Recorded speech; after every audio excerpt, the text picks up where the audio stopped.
Unfortunately, I'm later than most of you. I've only known Guy for 10 years, 10, 11 years or so, and I remember when I first met him after Terry and Mike joined the CAB group and the CAB group, and I thought, here is a very distinguished, straightforward guy, no nonsense man, and you pay him, you can feel it when you talk to him.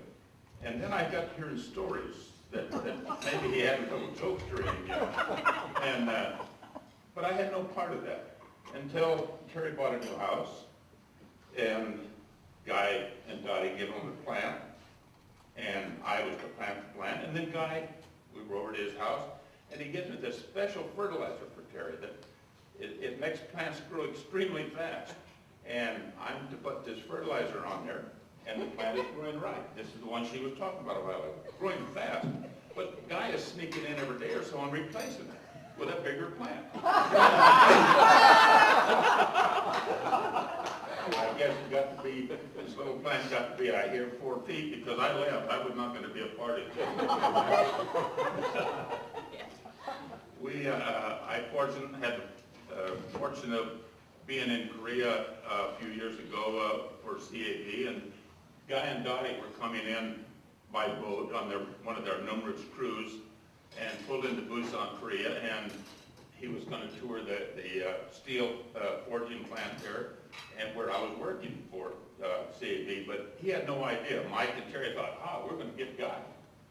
And so he was brought for a tour of the plant, and there I was, and it was a big surprise, and Terry and Mike said, we got him finally, But immediately, his evil mind is figuring, Dottie doesn't know about this, and she's in the hotel. How can we get her?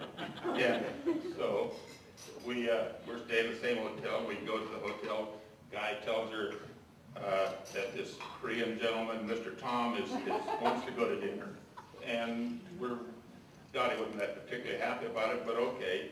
And so Guy calls me, and we're staying in the same hotel, and he says, be there at 6:15. Well, I thought 6:15, give or take, would be fine.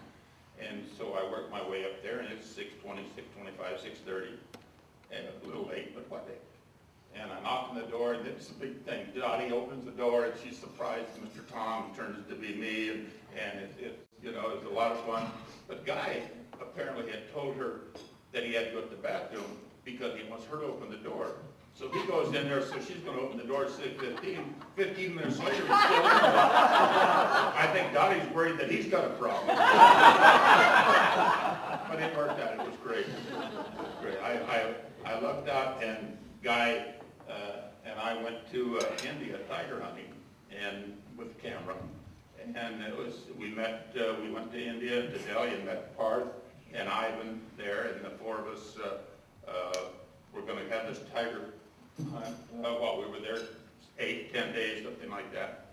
The first couple of days we were driving around Delhi. Parth picked us up the next morning.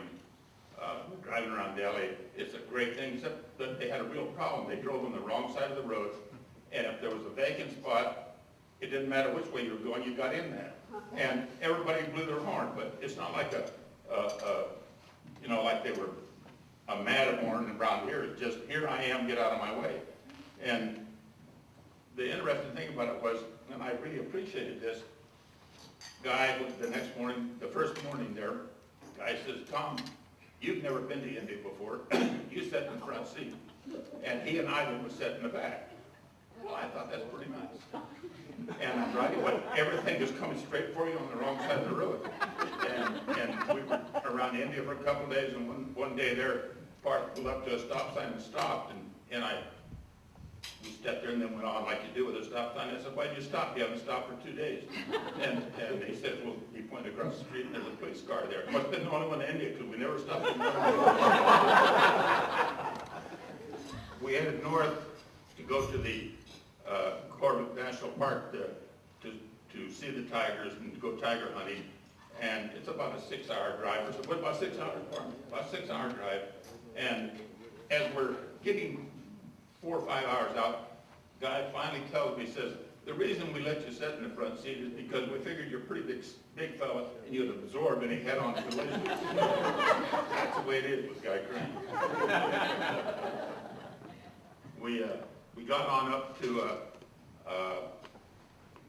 the area that we were going to look for the tigers, and we were all out, and Guy and I and Parth and I were on this elephant being driven by a mahout taking us out looking for tigers. And this is pretty interesting. You're out through the brush and looking for tigers, and the elephants can get pretty close to them, although they're somewhat frightened of them. And we came out of this brush and got into sort of an opening, and there was a wild elephant, young cow there, and she looked up. Here's this elephant that she doesn't know it's a strange elephant. She takes off running and trumpeting and saying, strangers, strangers, help, help, you know. And it was pretty exciting to hear this elephant trumpeting and going on.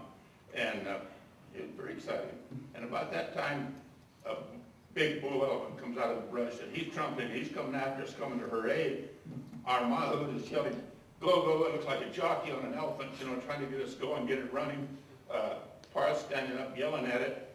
And I'm thinking, my God, I was in law enforcement for 30 years, and now my epitaph is going to be killed by a wild elephant or riding an elephant, hunting tigers in India. That's the way it is, Guy Crain.